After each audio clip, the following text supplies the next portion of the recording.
Hello everyone, आज हम discuss करने जा रहे हैं नेक्स्ट लेक्चर वीडियो, जिसमें हम डिस्कस करेंगे कंडेंसेशन पॉलीमराइजेशन। तो कंडेंसेशन पॉलीमराइजेशन में मैंने जैसा कि बोला था पहले ही कि कंडेंसेशन पॉलीमराइजेशन में मैंने नायलॉन 6 डिस्कस कर दिया था और नायलॉन 610 भी डिस्कस कर दिया था। अब हम डिस्कस करेंगे नायलॉन 6 के बारे में। तो नायलॉन 6 के बारे में डिस्कस करने से पहले हम एक चीज ध्यान देते हैं कि नायलॉन 6 में मैंने बोला था सबसे इंपॉर्टेंट क्या होता है, मोनोमर्स के बारे में देखना। मोनोमर्स के बाद कैसे लॉस किया जाता है उसको देखा जाता है। तो यहाँ पे जो मोनोमर्स यूज होता है नायलॉन 6 में, नायलॉन 6 नायलॉन आपको पढ़ा था, मैंने उस दिन भी बताया था थोड़ा सा कि नायलॉन में नायलॉन में न्यूयॉर्क, एलोन मतलब लंदन, दोनों कंपनी मिलकर बनाई थी इसको नायलॉन के कपड़े को, इसलिए इसका नाम हुआ था नायलॉन 6 नायलॉन। अब 6 तो इसका बस वो बताते हैं। अब ये आप याद रखिएगा 6 मतलब 6 कार्बन का 2 मोनोमर्स यूज होता है। 6 10 और 10 कार्बन के 2 मोनोमर्स यूज होते हैं। यहाँ पे आपका क्या है, नायलॉन 6, तो नाम से पता चल रहा होगा कि 6 कार्बन वाले ग्रुप आएंगे। चलिए तो देखते हैं यहाँ पे मोनोमर क्या यूज किया जाता है। यहाँ पे होता है कैप्रोलैक्टम यूज किया जाता है। मोनोमर जो यूज होता है कैप्रोलैक्टम। तो कैप्रोलैक्टम क्या होता है आपका CH2 CH2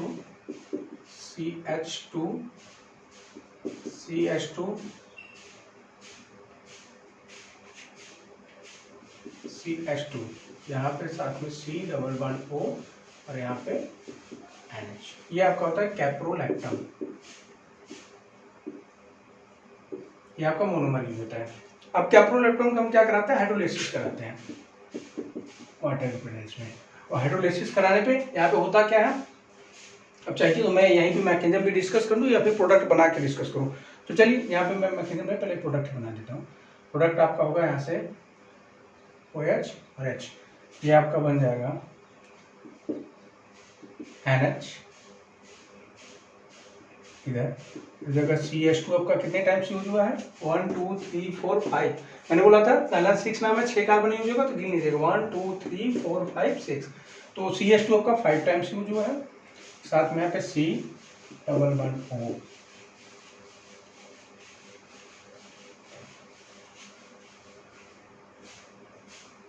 और ये हो जाएगा आपका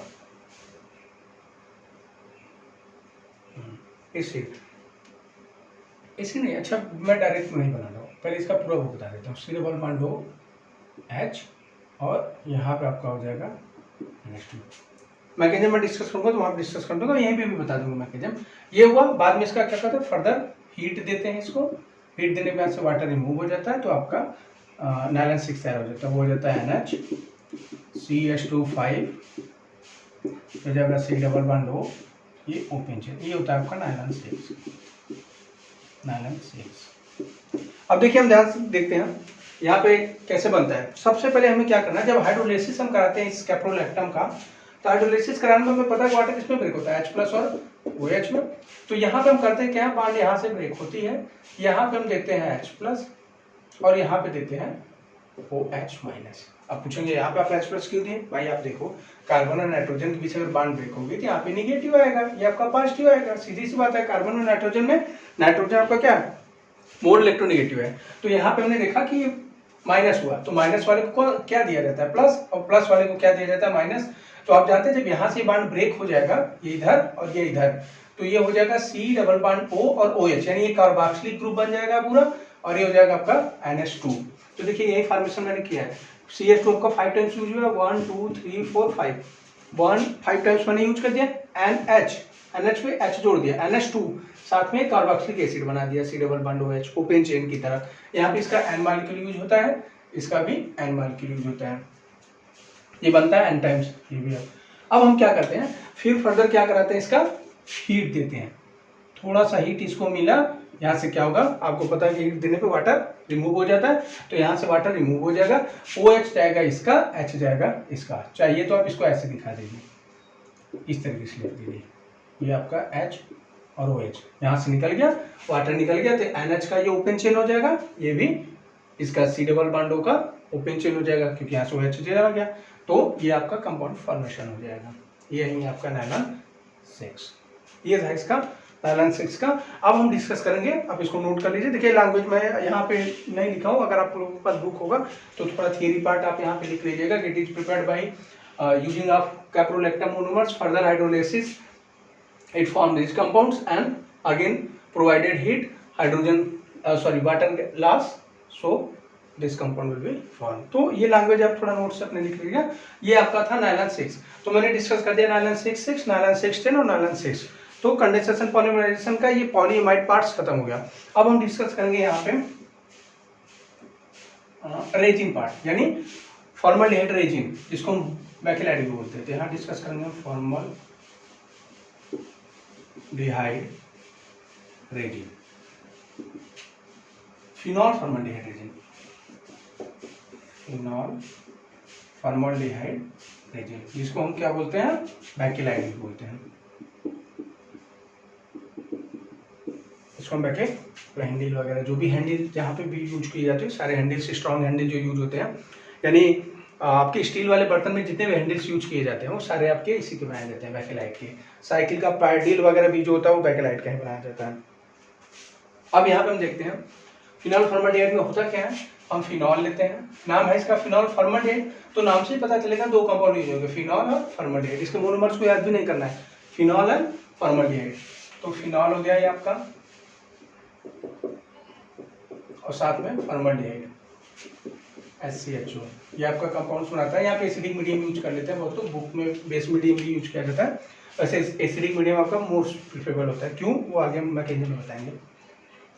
तो ये आपका प्रोडक्ट इस तरीके से बनता है। अब देखिए यहाँ पे एन टाइम्स यूज करेंगे ना, ये भी एन टाइम्स होगा, तो ये इस तरीके से प्रोडक्ट आपका बनता है।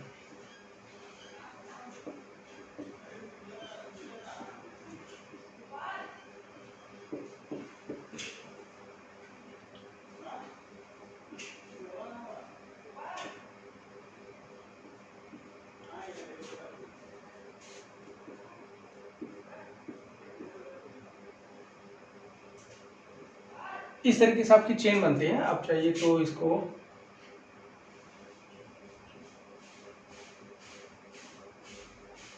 भी आप इसी तरीके से कर लीजिए। इस तरीके से चेन बनती है, उसको हम दिखाएंगे। CH2 का चेन होता है, ये होता है आपका बैकेलाइट। इधर आपका ओपन चेन इधर भी रहता है, इस तरीके से नंबर ऑफ एटम्स यहाँ पे आप चाहिए तो यूज कर देंगे। ये आपका इस तरीके से होता है, यहाँ पे एटम्स, ये होता है बैकेलाइट। तो अब इसके मैकेनिज्म को डिस्कस करेंगे, ये आपको समझ में आएगा वहाँ पे कि कैसे ये ऐसे यूज हुआ।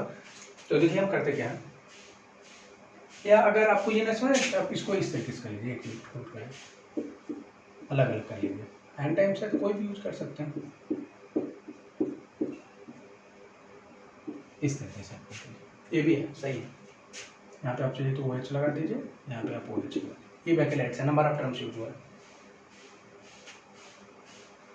चलिए फिर इसको मैकेनिज्म को डिस्कस करते हैं। अगर आप इसके मैकेनिज्म को समझ लेते हैं तो आई होप कि आप सिंथेटिक पॉलीमर के सारे मैकेनिज्म समझ सकते हैं। ये मैकेनिज्म थोड़ा सा टफ है, बट समझने की कोशिश करेगा, आसान पड़ेगा। देखिए हम इसमें लेते क्या है, मैकेनिज्म में सबसे पहले हमें लिया जाता है फिनॉल। तो फिनॉल में आपका होता क्या है, ये आपका कौन सा ग्रुप होता है, electron plus are effect show करता है, लोन पेयर है, तो ये करेगा क्या, ये आपका लोन पेयर यहाँ डोनेट करेगा, यहाँ पे माइनस, और इस में इधर माइनस। तो आप देख रहे हैं दो जगह माइनस आएगा, वापस आप इधर भी कर लीजिए। तो ये दोनों पोजीशन तो आर्थो ही है, इसके रिस्पेक्ट में ये तो आर्थो ही है, तो हम दो मान के चलते हैं, एक आर्थो एक पैरा। इसका रिएक्शन हम कराते हैं H। आपको पता है ये पार्शियली नेगेटिव टूटेगा, ये पार्शियली टूटेगा, सही है। ये पार्शियली पॉजिटिव आपका कहाँ पर अटैक करेगा, माइनस पे और इस पे, दोनों जगह पर अटैक कर सकता है। बट यहाँ पे एक केस देखिएगा, ये दोनों जगह अटैक करता है, ये सही है। तो हमारा दो प्रोडक्ट बनेगा, दो प्रोडक्ट आपका बनेगा, ये दो प्रोडक्ट आपके बनेंगे। यहाँ पे OH, ये आपका ब्रेक हो चुका है, यहाँ पर जाएगा CH2O माइनस। देखिएगा CH2 माइनस क्या है, CH2O माइनस, सिंगल बार में हो जाएगा, डबल टूट की माइनस हो जाएगा, तो क्या CH2 माइनस। अच्छा, एक और प्रोडक्ट ये भी बनेगा। अब आप ये बताइए कि यहाँ पे H तो होता ही है भाई, कुछ ना हो तो तीन ही बार बनाता ना, 1 2 3, तो सबके पास H तो खुद का रहता ही है, ये लिखा नहीं जाता। तो ये H क्या करेगा, H को ये माइनस अट्रैक्ट करेगा, तो ये H प्लस यहाँ से चला जाएगा और अपना दोनों इलेक्ट्रॉन इस बांड को दे देगा, इसकी एरोमेटिसिटी बनाने के लिए। तो ये एरोमेटिसिटी बनाने के अपना इलेक्ट्रॉन दे देगा, तो यहाँ से आपका प्रोडक्ट बन जाएगा इस तरीके से। ये हो जाएगा आपका OH, यहाँ पे हो जाएगा CH2O माइनस था, ये H को अट्रैक्ट कर लिया CH2OH। अच्छा आप ये देखिए, ये जो आर्थो वाला पोजीशन है ये प्रोडक्ट बनेगा, तो इसी तरह पैरा वाला भी बन सकता है क्योंकि दोनों प्रोडक्ट करेगा, तो यहाँ पे पैरा वाला भी बनता है। यही प्रोडक्ट आपका पैरा के साथ भी बनेगा क्योंकि यूज किया है ना, नंबर ऑफ मॉलिक्यूल्स यूज किया है, नंबर ऑफ एन है, ये भी यूज है। अब यहाँ पे एक समझने वाली बात है, अगर ये दोनों प्रोडक्ट बना आर्थो और पैरा, हमें पता है कि इस पोजीशन भी तो अटैक कर सकता है, तो यहाँ पे जब हम इसका एसिडिक मीडियम ले लेते हैं, जब इस रिएक्शन को हम एसिडिक मीडियम में कराते हैं फर्दर, तो ये जो रिएक्शन एसिडिक मीडियम होता है, तो यहाँ पे लार्ज अमाउंट में आपका एक्सेस अमाउंट में आपका आर्थो पैरा डेरिवेटिव बनता है, जो इन दोनों के कंपेयर में ज्यादा होता है। आपका लार्ज अमाउंट में जो कंपाउंड बनता है इसमें, वो आपका बनता है OH, यहाँ पे CH2OH, यहाँ पे CH2OH और यहाँ पे CH2OH। तो यहाँ आप देख सकते हैं कि आपका आर्थो वाला भी कंपाउंड्स बन रहा है, पैरा वाला भी बन रहा है, और आर्थो पैरा दोनों बनेगा अगर एक्सेस अमाउंट में आपने H यूज किया है। एसिडिक मीडियम अगर आपने यूज किया एक्सेस अमाउंट में, तो आपका एक्सेस कंपाउंड में ये कंपाउंड्स बनेगा। अब इसको आप चाहो तो ऐसे भी बना सकते हो, CH2H केवल बना, ये CH2H बनेगा, यानी आर्थो पे तो गया, ये सही है, मैंने बोला यहाँ पे जा सकता है, यहाँ पे जा सकता है, तो यहाँ भी तो जा सकता है भले आर्थो। तो जब एक्सेस अमाउंट में H को हम यूज करते हैं एसिडिक मीडियम में, तो ये तीनों पोजीशन पे जाता है, इस पे भी, इस पे भी। तो जब हम इसको एक्सपेरिमेंटली साइंटिस्टों ने देखा, तो उन्हें पता चला कि इन दोनों कंपाउंड से ज्यादा कंपाउंड से उसमें फार्म होता है। आर्थो और पैरा जो अलग अलग कंपाउंड्स फार्म होते हैं, ये बहुत कम अमाउंट पे, ये 5 से 10%, 10 से 10 to 20%, बट ये 80 to 70 to 80% फार्म होता है ये कंपाउंड उसमें जो यूज किया जाता है। तो अब ये कंपाउंड्स हमारे कितने होंगे, n टाइम्स होंगे, उसमें ये भी होगा, ये भी होगा, और सबसे ज्यादा आपका ये होगा। तो यहां तक आपको समझ में आ गया। अब मैं इसको थोड़ा सा आगे डिस्कस करता हूँ उसके मैकेनिज्म और।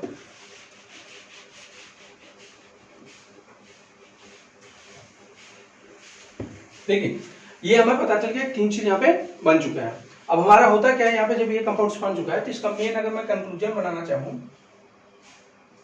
कि होगा क्या, तो इसके कंपाउंड्स के कंक्लूजन पर डिस्कस करते हैं। चलो मान लिया मैंने ये ले लिया कंपाउंड्स,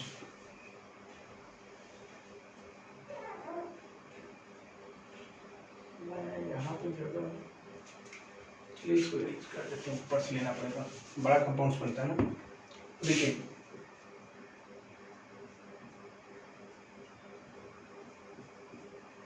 ऐसे इनफाइनाइट्स होते हैं नंबर ऑफ टर्म्स, मैं बस 2-3 यूज कर रहा हूँ।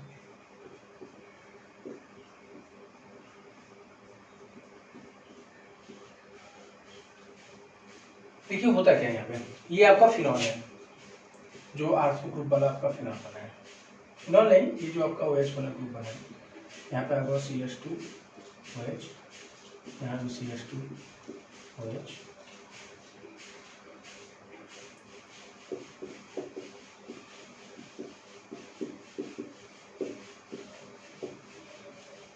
अब देखिए होता क्या है, ध्यान से समझिएगा, यहाँ यही सबसे इंपॉर्टेंट है आपका।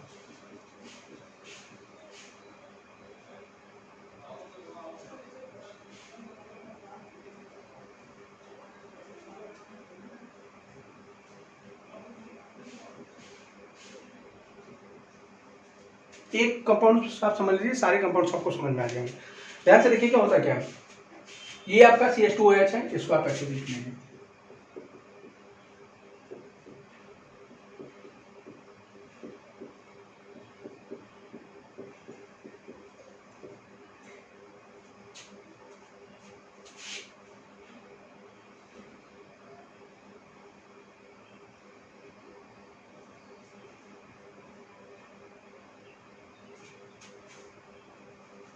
चलिए अब देखते हैं, समझते हैं, ऐसे ही चेन बार बार वो जुड़ती जाएगी। ध्यान समझिएगा होता क्या है, ये हमारा लिया मैंने फिनॉल CH2OH, यहाँ पे भी आप क्या कर दीजिए CH2OH नहीं लगी, मैंने बोला ना, आप चाहे तो आर्थो वाला ग्रुप लीजिए, चाहे पैरा वाला ग्रुप लीजिए, जो मर्जी है वो ग्रुप लीजिए, या तो आर्थो लीजिए, या तो पैरा लीजिए, या तो आर्थो पैरा दोनों लीजिए, क्योंकि तीनों फॉर्म होता है। चलिए मैंने लिया CH2OH, ये ध्यान दीजिएगा, ये CH2OH लिया और इधर CH2OH लगाया, इधर नीचे मैंने क्या लगाया, H केवल लगा दिया, CH2H नहीं लिया, मैंने आर्थो वाला ग्रुप लिया। तो आर्थो दोनों वाला ले सकते, इधर वाला इधर, चाहो तो हटा दो, कोई जरूरी नहीं है, इसको आप ऊपर नीचे ना ले लो, कोई जरूरी नहीं है। अब मैंने आर्थो वाला ग्रुप लिया, सब जगह आर्थो लिया, यहाँ भी आर्थो, यहाँ भी आर्थो, यहाँ भी आर्थो, समझ में आया, आर्थो वाला के ऊपर लिया। नीचे हमने क्या लिया, आर्थो पैरा दोनों लिया, मैंने बोला ना सबसे अमाउंट में तो दोनों बनता है, तो मैंने ऊपर केवल क्या लिया है, आर्थो वाला ग्रुप। जितने CH2 आर्थो पे जुड़े हैं, देखिए OH है उसके रिस्पेक्ट में CH2H, OH है उसके रिस्पेक्ट में CH2H, और ये आर्थो है इसके रिस्पेक्ट में CH2H। तो देखिए वो क्या रहा है यहाँ पे, ये आपका है CH2OH, इसके पास क्या है H, इसका मैंने आर्थो सॉरी इधर आप लगा दीजिए, इसका आर्थो आप लगा दीजिए इधर CH2H, ये भी तो आर्थो होगा। तो देखिए इसका H और इसका CH2OH, यहाँ से मैंने ये आर्थो वाला केवल लिया है, तो इसका H और इसका OH ये दोनों आपका यहाँ से हो जाएगा, वाटर निकल जाएगा। जब वाटर निकला, ध्यान से देखिएगा, यहाँ पे H प्लस गया होगा, यहाँ पे माइनस आया होगा, यहाँ से OH गया तो यहाँ पे प्लस आएगा, ये आपस में दोनों क्या होते हैं, जुड़ जाते हैं। तो इधर भी आप देखेंगे CH2H, इधर भी आप H निकाल लीजिए, ये H और OH निकल गया। फर्दर ऐसे ही रिएक्शन चलता रहेगा, इतना समझ आएगा। यानी आपस में दोनों किस बांड से जुड़ जाएंगे, CH2 बांड से। तो मैं डायरेक्ट अगर इसको मिटा दूं तो आप देखिए, या आप चाहिए तो आगे लिख दे रहा हूँ, चलिए मिटा दे रहा हूँ, यहाँ पे इसको मैं फर्दर पूरा कंप्लीट कर दूंगा। यहाँ पे समझ में, इसका H इसका OH वाटर निकल गया, CH2H इसको मैंने आर्थो वाला लिया था, या आप मान लीजिए इसी को आर्थो ले ले, चलिए कोई दिक्कत नहीं है, हम इसको आर्थो ले ले रहे हैं, इस पे एक आर्थो लगा चुका है, इधर एक आर्थो लगा दिया तो इधर लगा देता हूँ, CH2 इसका, OH इसका, तो H इसका, तो HOH इसका निकल चुका है, ये समझ में आया। अब इसके पास भी ऐसे चेन रहेगी, H मान लीजिए चाहे OH मान लीजिए जो भी, तो HOH इसका निकल चुका है। अब नीचे आते हैं, आप देखिए मैंने बोला कि कौन सा ग्रुप ले रहा है, ऊपर वाला मैंने आर्थो लिया था पूरा, नीचे आर्थो पैरा दोनों ले सकते हैं। तो देखिए ये फिनाल है, OH मैं नीचे लगाया, तो इसके साथ आप CH2H इधर लगा दीजिए, इसके साथ भी CH2H आप इधर लगा दीजिए, इसका भी ओपन कर दीजिए, ये आगे फर्दर चलती रहेगी क्योंकि एन टाइम यूज हुआ है। तो लास्ट वाले को डिस्कस नहीं करते, सबकी ओपन चेन खोले रखे हैं सब तरफ से। अब देखिए इसमें क्या होता है, ये है CH2H, ये आर्थो पैरा वाला मैंने कौन सा ये वाला बनाया था, देखो CH2H और CH2H, तो ये OH आपका ऊपर लगा है, यहाँ हमने OH करके नीचे लगा दिया, तो उसके बगल में CH2 दोनों आर्थो पोजीशन, ये इसके पैरा पोजीशन है। तो देखिए यहाँ से हमने लिया H और इस CH2OH है, ऐसे ध्यान दीजिएगा, ये आपका है CH2OH, आप इधर लिख दो, ये इसका H, तो यहाँ से भी OH निकलेगा, समझ में आया। सेम ईयर यहाँ पे भी H है, ये भी HOH निकलेगा, सेम ईयर इधर भी H है, ये HOH निकलेगा। तो कुछ समझ में आ रहा है, सब जगह से हमने क्या किया, वाटर मॉलिक्यूल निकाला, तो यहाँ से सब जगह से हमारा वाटर मॉलिक्यूल निकलेगा, कितना, -NH2। तो हमें समझ में क्या आया कि ये दोनों आपस में CH2 ग्रुप से जुड़ जाएंगे, ये दोनों CH2 ग्रुप से जुड़ जाएंगे, और बीच वाले आपस में CH2 जुड़ जाएंगे। अब बचा ये वाला, अब देखिए क्या ऐसा होता है कि यहाँ भी CH2H है, इसका H ले लीजिए, ये CH2H है, इसका H ले लीजिए, तो यहाँ से भी HOH निकल गया, यहाँ से भी H और इसका OH, समझ में आ रही चीजें ना। तो ये भी आपका CH2 लिंक हो जाएगा, ये भी CH2 लिंक हो जाएगा, और इधर आपका ओपन है, तो आप इसको चाहिए तो CH2H लिखिए चाहे मत लिखिए, क्यों, क्योंकि ये भी अगर CH2H है तो इसका भी किसी OH के साथ निकल जाएगा। आप समझ रहे हैं मेरी बात, कि ये CH2OH है तो आप इसको ऐसे लिख दीजिए CH2OH, इधर भी आप CH2H, तो ये भी OH किसी H के साथ निकल जाएगा, ये भी चेन क्या हो जाएगा, पूरी तरीके से ओपन रहेगा, यानी कई मॉलिक्यूल्स इसमें जुड़ सकते हैं। तो हमारा कंक्लूजन जो निकला तो वो ये निकला कि एक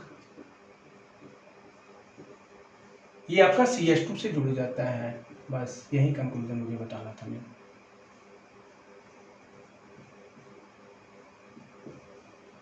ये आपका CH2 से जुड़ जाता है,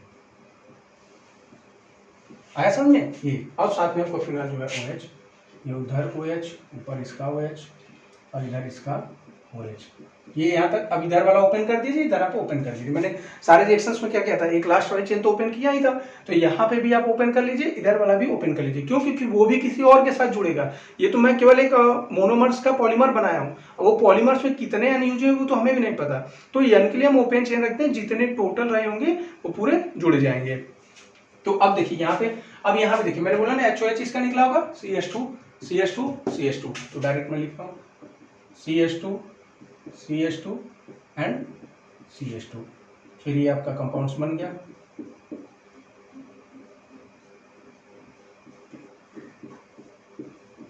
इधर आपका ये कंपाउंड्स बन गया CH2। अब बीच में मैंने बोला था ये CH2 ये CH2 ये CH2, ये भी आप जोड़ दीजिए CH2 से, इधर भी आप CH2 से जोड़ दीजिए, इधर भी आप चाहिए तो ओपन खोल दीजिए, इधर भी आप खोल दीजिए, ये हो गया आपका कंप्लीटली बैक्टीलाइट,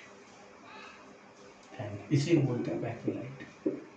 बुक में आपको ये कंक्लूजन समझ में नहीं आएगा, क्योंकि बुक में केवल यही बनाया आर्थो और पैरा, तो आर्थो पैरा में हमारा कंफ्यूजन हो जाता है। हम ये देखते हैं कि आर्थो पैरा तो बनता है, साथ साथ आर्थो पैरा दोनों डेरिवेटिव बनता है अगर हम एच को ज्यादा अमाउंट में ले। कभी कभी बेस भी ले लिया जाता है, तो ज्यादातर मोस्ट ऑफ टाइम मैंने बुक में देखा है कि एसिडिक मीडियम में लिया जाता है। अगर बेसिक मीडियम में लिया तो कोई गलत नहीं होता है। तो जब हमारा एसिड मीडियम है, बेसिक मीडियम, तो लार्ज अमाउंट में आपका ये कंपाउंड्स बनता है, CH2H CH2H CH2H। देखिए मैं यहाँ पे भी लिया हूँ, आप चाहो तो इसको मैंने क्या लिया था, ये CH2H और CH2H और CH2H तीनों लिया था। इसके रेस्पेक्ट में तो ये आर्थो ही पोजीशन पे है भाई, ये OH इसके OH, CH2H ये CH2H आर्थो, इधर पैरा, तो यही वाला कंपाउंड मैंने यूज किया। नीचे वाला मैंने ये कंपाउंड यूज किया, ऊपर मैंने आर्थो लिया है, पैरा वाले कंपाउंड्स को यूज नहीं किया, बस समझाने के लिए होगा सारे यूज। बीच में भी और कई चेन है यहाँ पे जुड़ेंगे एक तरह से, तो वो मैं नहीं लिया हूँ, बस मैं यहाँ पे ये लिया हूँ कि इसी तरीके से चेन चलती जाएगी, चेन चलती जाएगी। अब बगल में भी चेन बढ़ती रहेगी, क्योंकि मैंने देखिए यहाँ भी खोला है, यहाँ भी खोला है। यहाँ पे खोलने का मतलब क्या, आप चाहो तो अगर आपको नहीं समझ आ रहा था, यहाँ पे CH2 आप लगा दो सब जगह, ये CH2 लगा दो। क्यों लगा दिया CH2, क्योंकि इसका OH गया है भाई, सबका OH गया होगा, इधर OH इधर OH इधर OH और इधर OH, ये गए होंगे तभी तो यहाँ पे ओपन हुआ होगा, तो यही होता है आपका बैकेलाइट का फॉर्मेशन। आई होप आपको अच्छे से समझ में आ गया हो। बस यहीं पे एक चीज ध्यान देना, आर्थो पैरा और साथ में आर्थो पैरा डेरिवेटिव, तो मैंने ऊपर आर्थो वाला सारा ग्रुप लिया, नीचे आर्थो पैरा डेरिवेटिव वाला ग्रुप लिया, सब जगह से वाटर रिमूव किया, HOH H CH2S था, इसका H भाई कुछ नहीं रहता, H तो रहता ही है, तो इसका H प्लस गया, इसका OH, इसका माइनस इसका प्लस, यहाँ पाएगा प्लस यहाँ पाएगा माइनस, प्लस आपस में जुड़ जाएंगे, तो CH2 की एक चेन बन जाती है। देखिए यहाँ पे CH2, यहाँ पे CH2, यहाँ पे CH2, यहाँ पे CH2, बीच में भी CH2, बीच में भी CH2, बीच में, तो सारे CH2 का चेन बन जाता है। क्यों, क्योंकि इसका H गया होगा, उसका OH, और इसी तरीके से हमारी बैकेलाइट की फॉर्मेशन हो जाती है। यही होता है आपका फॉर्मल्डिहाइड रेजिन। तो आप इसको एक बार नोट कर लीजिए। इसके पहले मैंने जो लिखवाया था उसको भी आप वीडियो के साथ पॉज करके नोट कर लीजिएगा, क्योंकि वो इरेज हो चुका है, मैकेनिज्म बड़ा था इसलिए इरेज हो चुका है। तो बस यहाँ से आप लिख लीजिएगा मेन मैकेनिज्म, और मैंने वो तो पहले लिखा दिया है, तो आप नोट कर लीजिए इसको।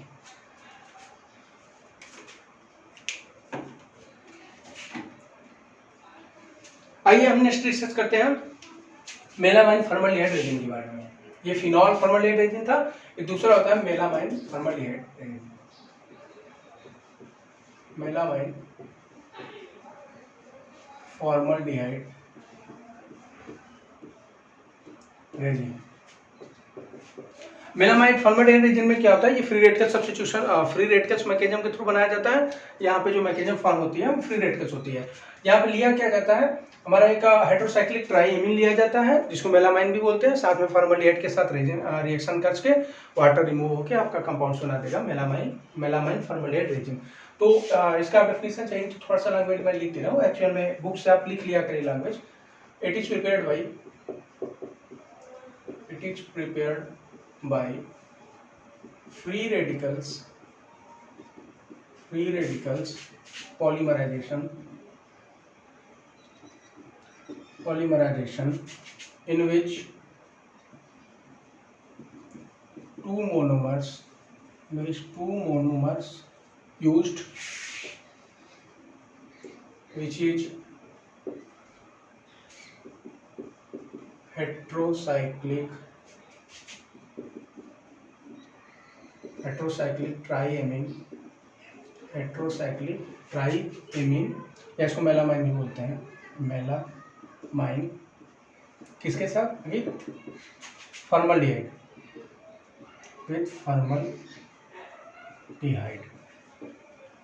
To for melamine formaldehyde resin, to for melamine formaldehyde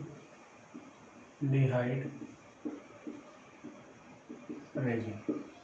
चलिए देखते हैं यहाँ पे जो ट्राईएमीन यूज किया जाता है हेट्रोसाइक्लिक, ये आपका हेट्रोसाइक्लिक ट्राईएमीन यूज होता है। तो यहाँ पे मेलामाइन क्या होता है, मोनोमर्स।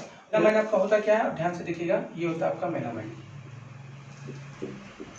यहाँ पे आप एन ले लीजिए, यहाँ पे आप एन ले लीजिए, और यहाँ पे एन ले लीजिए, और साथ में इधर NH2, इधर NH2, और यहाँ पे NH2, ये होता है आपका मेलामाइन। ऐसा सुने, ये हो गया आपका मेलामाइन। इसका किसके साथ रिएक्शन कराते हैं, फॉर्मल्डिहाइड के साथ मैंने बोला, तो HC++OH। देखिए यहाँ पे मैं मैकेनिज्म भी डिस्कस करके चल रहा हूँ, क्योंकि अगर ये प्रोडक्ट बना के फिर मैकेनिज्म डिस्कस कर रहा हूँ तो टाइम लॉस होगा, तो मैकेनिज्म भी साथ में डिस्कस कर रहा हूँ। देखिए होता क्या है, आपको पता है इस नाइट्रोजन के पास, इस नाइट्रोजन पास लोन पे है, जबकि इसके पास पार्शियली नेगेटिव चार्ज, इसके पास पार्शियली पॉजिटिव चार्ज। ये लोन पे इसके पास अट्रैक्ट करेगा, यहाँ पे हमारा प्रोडक्ट बन जाएगा, हमारा प्रोडक्ट हो गया यहाँ पे डबल वन, यहाँ पे डबल वन, यहाँ पे डबल वन, ये साथ में NH2, यहाँ पे आपका NH2, और ये आपका नाइट्रोजन, इधर भी नाइट्रोजन, और इधर आपका नाइट्रोजन। यहाँ पर अगर ये नाइट्रोजन डोनेट करा तो इसके ऊपर प्लस आ जाएगा, ये इसको डोनेट किया तो यहाँ पे आपका बन जाएगा NH2 प्लस चार्ज और साथ में CH2O माइनस। समझ में आ रहा है, ये CH2O माइनस। हमें पता है कि ऑक्सीजन के ऊपर अगर माइनस चार्ज होता है तो ये हाईली रिएक्टिव कंपाउंड्स होता है, और नाइट्रोजन अपने ऊपर कभी प्लस चार्ज नहीं रखना, क्योंकि वो नाइट्रोजन को क्या करता है, डीएक्टिवेट। तो यहाँ पे एक ही साधन है दोनों को कंप्रोमाइज कराने के लिए कि H नाइट्रोजन क्या करे, H इससे अपना इलेक्ट्रॉन खींच ले, इसको H+ से रिमूव करके इसका इलेक्ट्रॉन लेके अपना पॉजिटिव चार्ज को डिस्ट्रॉय कर दे, क्योंकि नाइट्रोजन मोर इलेक्ट्रोनेगेटिव होता है, तो मोर इलेक्ट्रोनेगेटिव पर पॉजिटिव चार्ज होना अनस्टेबिलिटी मान जाती है। तो यहाँ से प्लस चार्ज इसका खत्म, ये माइनस इसको अट्रैक्ट कर लेगा। तो यहाँ पर हमारा फॉर्मल्डिहाइड का कंपाउंड जो बनेगा वो इस तरीके से बन जाएगा, ये डबल वन और साथ में NH2, और यहाँ पे आपका हो जाएगा N, यहाँ पे आपका NH2, साथ में यहाँ पे N, यहाँ पे हमारा हो जाएगा कंपाउंड्स NH। ध्यान से देखिएगा, इस कंपाउंड्स को हम लिख सकते हैं NH, इधर CH2OH, सही है। CH2O माइनस था, इसका H ले लिया तो हो जाएगा NH, ये NH, H+ है जाके इसके साथ जुड़ गया तो हो जाएगा NHCH2OH। मैं ऐसे लिख दिया उसको, आप ऐसे लिख लीजिए, हो जाएगा CH2OH।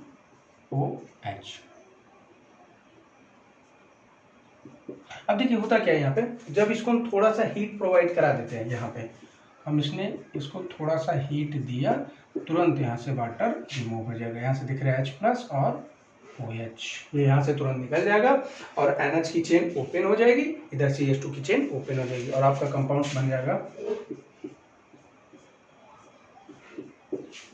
यहाँ पे आप एन रख दीजिए और यहाँ पे भी आप एन रख दीजिए। ये NH2 एजिट, इसमें तो कोई चेंज मैंने किया नहीं, NH2 साथ में जो NH का ये था ये हो जाएगा NH, यहाँ पे चेन ओपन हो जाएगी NH का, क्योंकि H यहाँ से जा चुका है और यहाँ से OH जा चुका है। यहाँ से आपका हो जाएगा NHCH2 NHCH2। तो देखिए इसकी एक बैलेंसी कम है, यहाँ पे आप एक चेन लगाए, यहाँ पे n टाइम्स, तो ये आपका कंपाउंड n टाइम यूज होता है, ये भी आपका n टाइम्स यूज होता है। ये आपका है melamine formaldehyde resin, melamine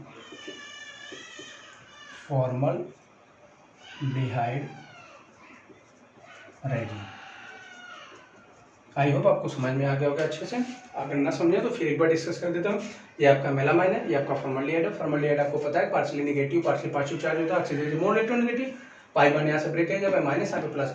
nitrogen के पास लोन पेयर एक्स्ट्रा है, लोन पेयर है, इसके पास इलेक्ट्रॉन की कमी है, लोन पेयर अपना डोनेट किया, क्योंकि जब नाइट्रोजन लोन पेयर डोनेट करता है तो उसके ऊपर पॉजिटिव चार्ज होता है। तो जब ये कंपाउंड्स बनाया तो यहाँ पे NH2 इसके ऊपर पॉजिटिव चार्ज और ये हो जाएगा CH2H है CH2O माइनस।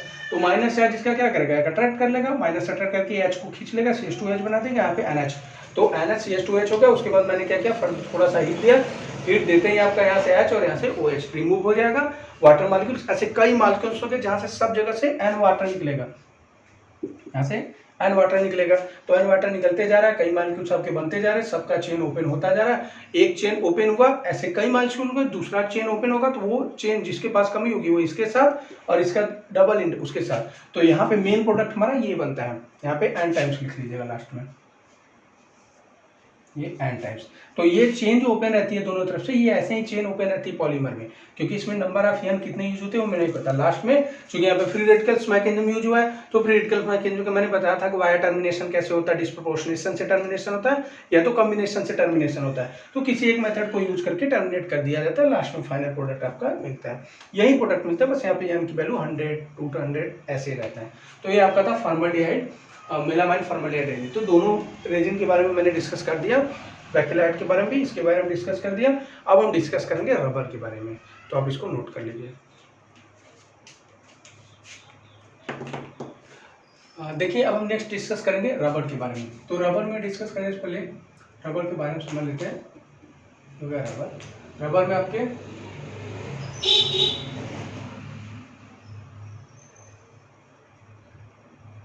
दो टाइप्स के रबर आपको पढ़ने हैं। रबर में आपके दो टाइप्स के रबर होते हैं, एक सिंथेटिक रबर होता है, एक नेचुरल रबर होता है।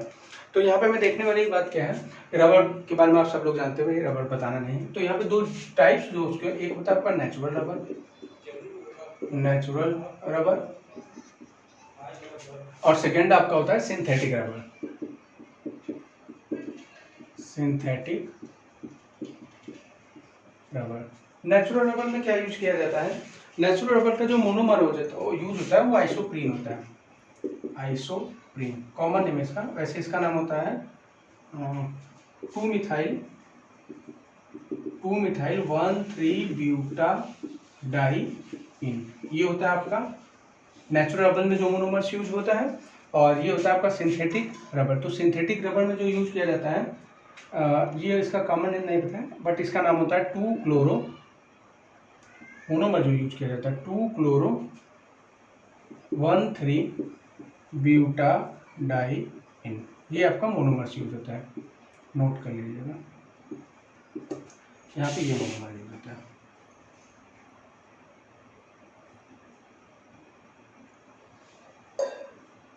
एक चीज ये देखिएगा, सिंथेटिक रबर को नियोप्रीन रबर भी बोलते हैं, इसका नाम एक और होता है नियोप्रीन रबर, क्योंकि जो बनता है फॉर्मेशन जो कंपाउंड्स होता है उसको नियोप्रीन बोलते हैं। सिंथेटिक रबर और नेचुरल रबर में आपको पता है डिफरेंस क्या है, नाम से पता है, नेचुरल है, सिंथेटिक मतलब मैन मेड, जो मैन बनाते हैं, जैसे ट्यूब टायर वगैरह जो यूज किया जाता है, रबड़ वगैरह, हेयरबैंड वगैरह, और भी जितने भी चीज, वो सारे आपके सिंथेटिक रबर में आते हैं। तो आइसोप्रीन में हम क्या यूज करते हैं, मोनोमर्स 1,3 ब्यूटाडाइईन। इसका नाम आप देख लीजिए, 1 2 3 4, ये हो गया ब्यूटाडाइईन। कैसे याद रखते हैं, इसलिए मैं ऐसा डिस्कस कर रहा हूँ। 1,3 ब्यूटाडाइईन, 1 2 3 4 हो गए, 1 पे और 3 पे डाइईन है, उसके बाद दूसरे पे मिथाइल है, तो यहाँ आप लगा दीजिए CH3। ये हो गया आपका मोनोमर्स। इसका आप बैलेंस कर लीजिए, H2, इधर आपका हो गया बैलेंस, ये हो गया H, हो गया H2, ये हो गया आपका 2-मिथाइल 1,3 ब्यूटाडाइईन। इधर का मोनोमर्स जो है उसको भी लिख लीजिए, 1 2 3 और 4, 1,3 पे डाइईन है, इस पे क्लोरो है, यहाँ पे आप H2 लगा लीजिए, और यहाँ पे आप 2 3 4 बैलेंस है, ये CH2, यहाँ पे H। तो ये आपका हो गया 2-क्लोरो 1,3 ब्यूटाडाइईन। ये मैं समरी डिस्कस कर रहा हूँ, नोट्स आप इसको बुक से थोड़ा सा लैंग्वेज अपने से खुद से लिख लीजिएगा। तो मैंने यहाँ पर डिस्कस कर दिया कि नेचुरल रबर में आपका जो मोनोमर्स यूज होता है वो आपका ये होता है, और सिंथेटिक रबर में यूज होता है। यहाँ पे कॉन्सेप्ट आता है वुल्कनाइजेशन का, वुल्कनाइजेशन ऑफ रबर। तो उसको डिस्कस करने से पहले मैं एक चीज बता दूं कि वुल्कनाइजेशन होता क्या है। एक्चुअल में जो रबर होती है उसकी क्वालिटी को इम्प्रूव करने के लिए, यानी उसके स्ट्रेंथ को, टेंस्टाइल को, और उसके टेंस्टाइल स्ट्रेंथ को इम्प्रूव करने के लिए, यानी उसकी क्वालिटी को और इम्प्रूव करने के लिए हम क्या करते हैं, जो नेचुरल रबर होता है उसी नेचुरल रबर में सल्फर के साथ हीट करा देते हैं। यानी जो हीटिंग ऑफ नेचुरल रबर की फॉर्मेशन होती है उसी में सल्फर के साथ हीट करा देते हैं उसका, वो सल्फर क्या होता है उन सबके साथ बॉन्डिंग में जुड़ जाता है, उसी को हम बोलते हैं वुल्कनाइजेशन प्रोसेस। यानी उसकी रबर की क्वालिटी को स्ट्रेंथ बनाने के लिए जो सल्फर यूज किया जाता है उसी प्रोसेस को होता है वुल्कनाइजेशन ऑफ रबर। तो अभी डिस्कस करेंगे, आप इसको नोट कर लीजिए, फिर एक एक चीज के बारे में डिस्कस करते हैं।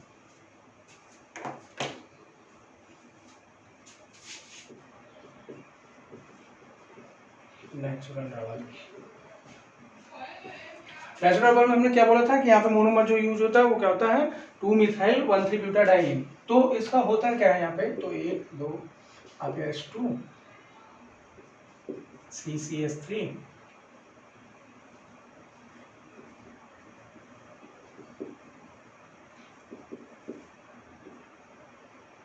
ये होता है आपका 1,3 ब्यूटाडाइईन, 1,3 2 मिथाइल 1,3 ब्यूटाडाइइन। ये हो गया। हम क्या करते हैं, इसका पॉलीमराइजेशन कराते हैं।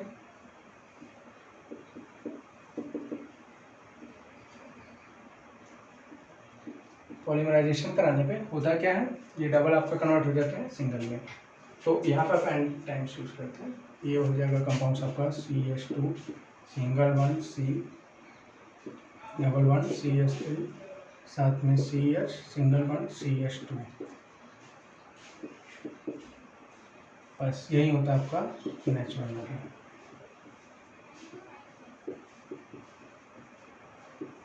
अभी और इसमें क्वालिटी होती है, जैसे कोल्ड बनाया जाता है, हॉट बनाया जाता है, तो वो अलग मैटर है। मैं बस नेचुरल लेटेक्स पेड़ होता है ना, ट्री, उसमें से जो लेटेक्स होती है पेड़ों से निकाली जाती है, व्हाइट रंग का लिक्विड होता है मिल्क टाइप का, उसी से नेचुरल रबर बनाई जाती है लेटेक्स ट्री से। तो अब यहाँ पे हम क्या करते हैं, नेचुरल रबर फॉर्म हो चुका है। इसके मैकेनिज्म के बारे में आप चाहे तो डिस्कस कर दूं मैं, तो चलिए देख लीजिए मैकेनिज्म होता क्या है। एक्चुअली में यहाँ पे मैकेनिज्म क्या होता है, यहाँ पे भी जो मैकेनिज्म होता है वो क्या होता है, फ्री रेडिकल पॉलीमराइजेशन होती है। तो फ्री रेडिकल पॉलीमराइजेशन में हमारा क्या लिया जाता है, देखिए होता क्या है, यहाँ पे हो गया CH2 double 1 CH3 CH double 1 CH2। Mechanism में डिस्कस कर रहा हूँ कैसे पॉलीमराइजेशन होता है। ये आपको पता है पाई बॉन्ड है, कार्बन कार्बन के बीच जब भी बॉन्ड ब्रेक होती है तो क्या होता है, फ्री रेडिकल्स। तो यहाँ पे फ्री रेडिकल्स इस तरीके से होगा, ये इस तरीके से ब्रेक होगा। सेम ईयर इधर भी डबल बॉन्ड है, इधर भी होगा और इधर भी होगा। ऐसे ही आपके नंबर ऑफ टर्न्स है, देखिए मैं यहाँ लगा दे रहा हूँ, यह मालिक्यूल्स यूज होता है, यही मालिक्यूल्स बार बार जुड़ते हैं, डबल से किस में कन्वर्ट होते हैं, सिंगल में। तो ये होगा क्या, आपका ये जब ब्रेक हो गया तो आपका कंपाउंड इस तरीके से फॉर्म हो जाएगा CH2 फ्री रेडिकल्स CH3 यहाँ पे CH और ये हो जाएगा आपका सिंगल बॉन्ड CH2, इधर फ्री रेडिकल्स, इधर फ्री रेडिकल्स, इधर फ्री रेडिकल्स। आपको दिख रहा है ये बॉन्ड ब्रेक हुआ होगा, फ्री रेडिकल्स हो रहा था, यहाँ फ्री रेडिकल्स, यहाँ फ्री रेडिकल्स, यहाँ पे फ्री रेडिकल्स, यहाँ पे फ्री रेडिकल्स। तो होता क्या है, जो ये दोनों फ्री रेडिकल्स होते हैं, ये दोनों क्या करते हैं, आपस में इसको डोनेट कर देते हैं, यानी आपस में दोनों मिल के क्या बनाते हैं, डबल बॉन्ड की फॉर्मेशन कर लेते हैं। तो यहाँ पर हो जाएगा CH2 फ्री रेडिकल्स, ये हो गया C डबल बॉन्ड CH, यहाँ हो गया CH2 फ्री रेडिकल्स, ये हो गया CH3। ये आपका मैकेनिज्म है। ये कंपाउंड समझ में आ जाता है। अब हमें पता है कि ऐसे ही एंड मॉलिक्यूल्स यूज होंगे, तो जब अगला CH2 का हम ये आइसोप्रीन यूज करेंगे तो वो भी इसके साथ जुड़ेगा, एक नया चेन बनाएगा, फिर वो उसके साथ चेन बनाएगा। तो आपको देखेंगे कि हर बार चेन जो बनेगी दोनों तरफ से आपके दो ओपन चेन रहेंगे, यानी हमेशा एक इधर ओपन फ्री रेडिकल्स मिलेगा, हमेशा एक इसको आपका फ्री रेडिकल्स मिलेगा। ना तो फिर दिखा देता हूँ, जैसे मान लीजिए अगर इसी की एक मॉलिक्यूल को और हमने यूज किया तो वो भी तो इसी तरीके से फॉर्म होगा, उसका CH2 इसके CH2 के साथ जुड़ेगा, उसका CH2 उसके CH2 के साथ जुड़ेगा, बीच वाला फ्री रेडिकल्स फिर बना रहेगा। तो यही फ्री रेडिकल्स बार बार चलता रहेगा। तो मैंने बोला इस फ्री रेडिकल्स को आप ऐसे ना दिखा के ऐसे दिखा दो, एक बॉन्ड कर दो भाई। फ्री रेडिकल्स अगर दूसरे के साथ एक इलेक्ट्रॉन लेगा, आप सोचिए एक फ्री रेडिकल्स एक फ्री रेडिकल दोनों मिलकर एक बॉन्ड बनाए ना, तो उसी फ्री रेडिकल्स को हमने क्या किया, एक फ्री रेडिकल्स इसका जो इसके साथ फ्री रेडिकल्स और जुड़ा होगा वो दोनों मिलकर एक बॉन्ड बनाएंगे, तो हमने बॉन्ड को ही बना दिया। ये पूरी तरीके से चेन होगी। यहाँ पे आप एन मॉलिक्यूल्स लिख लीजिए, यही है आपका नेचुरल रबर। तो ये था इसका मैकेनिज्म, फ्री रेडिकल्स मैकेनिज्म ये था। सिंथेटिक रबर में क्या होता है, मैंने बोला कि बस वहां पे मोनोमर दूसरा यूज हो जाता है, सिंथेटिक रबर। तो सिंथेटिक रबर जो होता है आपका, सिंथेटिक रबर में हम क्या लिए यूज करते थे, हमने बोला था कि सिंथेटिक रबर में जो मोनोमर्स यूज होता है वो आपका होता है 2-क्लोरोब्यूटाडाइन इन या 1,3-ब्यूटाडाइन। तो 2 क्लोरो आप ले लीजिए, यहाँ पे हो गया CH2, यहाँ पे सिंगल बॉन्ड CCl, ये हो गया CH2 इधर CH2, इधर 1 और 3 पे होगा डबल बॉन्ड 2 1 3, सही है। और इधर हम क्या कराते हैं, पॉलीमराइजेशन। कौन सा पॉलीमराइजेशन, इसमें भी आपका होता है फ्री रेडिकल्स।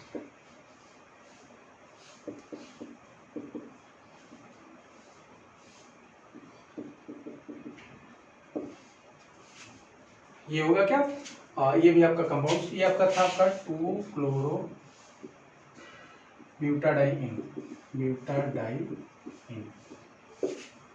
मोनोमर्स यूज होता है, बस वही होगा CH2 ये सिंगल बॉन्ड में कन्वर्ट हो जाएगा Cl, यहाँ पर हो जाएगा double bond CH, double bond single bond CH2, इधर N और इधर भी आपका OH N।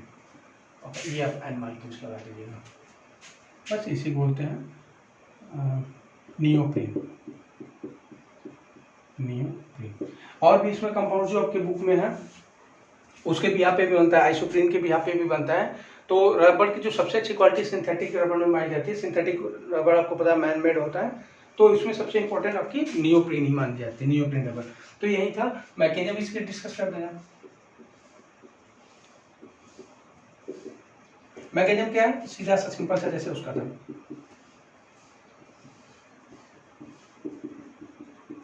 यहाँ पे क्या होगा, फ्री रेडिकल्स, इसके फ्री रेडिकल्स, इधर फ्री रेडिकल्स, इधर फ्री रेडिकल्स, ये आपके फ्री रेडिकल्स तैयार करेंगे। CH2 free radicals, double bond single bond हो गया, CCl, ये आपका CH, यहाँ फ्री रेडिकल्स, यहाँ फ्री रेडिकल्स, यहाँ फ्री रेडिकल्स। जैसा कि आप देख पा रहे हैं सारे फ्री रेडिकल्स आपके तैयार हो चुके हैं। ये दोनों फ्री रेडिकल्स आपस में क्या करते हैं, बॉन्ड बना लेते हैं और यहाँ पे डबल बॉन्ड की फॉर्मेशन हो जाती है। तो ये जाएगा CH2 C double bond CH CH2, इधर हो गया आपका Cl, 1 2 3 4, सॉरी यहाँ पे एक H रहेगा, 2 1 3 4, हाँ डबल बॉन्ड है ना, सही, 1 2 3 4 सही।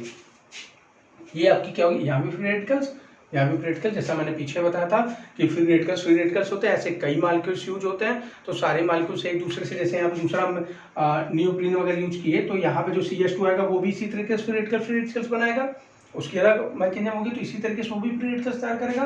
तो इसका फ्री रेडिकल्स उसका फ्री रेडिकल्स दोनों आपस में जुड़ जाएंगे, ऐसे कई मालिक्यूल्स चलेंगे। तो इनको अच्छा है कि इतना मालिक्यूल दिखाने से अच्छा है कि इनकी चेन हम ओपन कर दें, जितने मालिक्यूल्स का मन हो आके जुड़े इनके साथ। ये हो गया आपका सिंथेटिक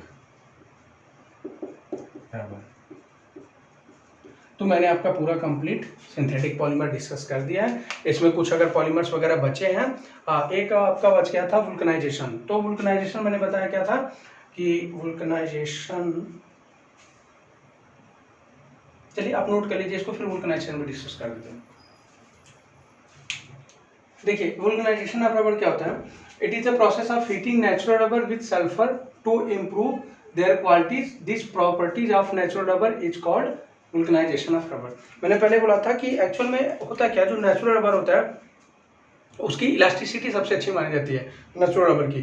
तो जो इलास्टिसिटी होती है वो सबसे बेटर मानी जाती है, और हम ये देखते हैं कि टेम्परेचर के साथ साथ उसकी इलास्टिसिटी थोड़ी वीक हो जाती है। और साथ में एक चीज़ ये भी देखा जाता है कि अगर नेचर के अकॉर्डिंग हम देखें तो नेचुरल रबर जो होता है उसमें स्टिकी या गोद जैसे चिपचिपा टाइप हो जाता है। अगर आपने देखा होगा मिठाई वगैरह के डब्बे पे जो रबड़ यूज की जाती है, वो रबड़ आपका थोड़ा सा भी टेम्परेचर या किसी और चीज़ के लगने से बहुत ज़्यादा स्टिकी हो जाता है, उसकी क्वालिटी डिफॉर्म हो जाती है और टूट भी जाता है। तो उसी क्वालिटी को मेंटेन करने के लिए, उसकी क्वालिटी को और बेटर बनाने के लिए उसमें हम नेचुरल रबर में क्या करते हैं, सल्फर इंप्रूव करते हैं, सल्फर ऐड करते हैं उसकी क्वालिटी को इंप्रूव करने। यानी इसकी जो सल्फर मिलाने से जो क्वालिटी होती है वो स्टिकी वगैरह उसकी खत्म हो जाती है।